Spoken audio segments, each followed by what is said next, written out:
Hey, бәріңіздің достар, сіздермен бірге мен Опер. Мен әлі карта істеп жатырмын осы картаны. Осы картаны бүгін көретін боламыз. Яғни сіздерге көрсетемін. Ал енді видеоға кеттік.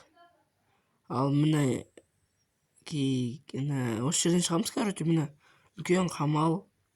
Осылай өтеміз, мынау не үшін керек десеңіздер, көресіздер, міне осыны басамыз. Потом үстіне лава құйылады. Механизм ғой. Типа есік жауып тұрады, ешкім кірмесінде. Кірген жерден солға қарай жүрсеңіздер, менің атым бар осы жерде, ат байлайсыздар. Потом оң жақта үйлер. Мен келе жатырмын. Сиыр, мал, бар да, мына бір үй, ішін бәрін істеймін. Ең бірінші саған үйің оң өзінде. Мына бетте жататын мен бар. Сурет. Есік жауып шығайық. Және достар, көп үйдің ішін істемегім, мына екеуі де сондай. Ал мынау, осындай кең, үлкендеу үйді. Потом бізде киіз үй, үлкен киіз үй бұл. Жүгімен, жастығымен бар. Екі төсекте бар. Одан кейін сандық. Есік салмадым бірақ әлі. Мына бетінде жол бар. Осыдан жүрсеңіздер, міне. Типандай қойма десек болады, қазақша склад да, бірақ орысша. Қазақша қойма дейміз. Және міне кішкентай киіз үй бар, бірақ бұл ішін істемедім достар мен. Және де мынандай жай ғана. Жердің ішіне салынған үй жерді қазыпты. Мінекей, сатымен мінеміз. Бұдан шығамыз да. Ар жаққа барамыз енді. Міне бұл істемедім әлі. Не үшін керек екенде істемедім. Ал мына үй достар, нан сататын үй ғой. Сондай болды.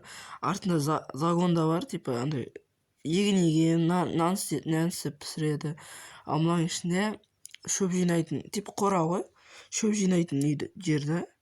Және де міне осылай кіреміз осыған. Осы жерде ет сатады. Ең үлкен үйді, сабатқан. Үстінде типа қонақ үй. Мына жерде 2 адам жататын. Бөлмелер да жеке-жеке. Ойбай піс, міне. Құлақ көттім ғой достар. Мен көрсетіп қойын. Көрсетейін, мынау бір адамдық. Мынау да. Нағасардың бәрі бір адамдық та, ең соңғысы ғана 2 адамдық, міне. Және де мынау қасындағысы тоже 2 адамдық, көрдіңіздер. Және де загон деп ғой достар, кешіріңіздер, балкон, то есть қылтима да. Және де мына жерде есік бар, ішінде садақ, жебе, тамақ сондайлар жатыр. Ал мынада қару-жарақтар сондай да. Екіншісінде де шашып тастағам. Одан кейін мына есік, бұл есік әлі істемедім достар. Бірақ және де қамалдың үстіне шығатын саты бар, міне. Шығып көрсетейін. Міне көргендеріңіздей. Әлі ең үстіне шығатын істемедім де, бірақ достар. Міне мынау. Бүйтіп ағашқа паркур етіп кетіп қалсаң болады. Тығылмашақ істеуге болады. Ал енді достар, мен осы жерден қосылсам. Және де қош сау болыңыздар, ендігі видеомды көріп тұрың. Және де бәріңіз сау!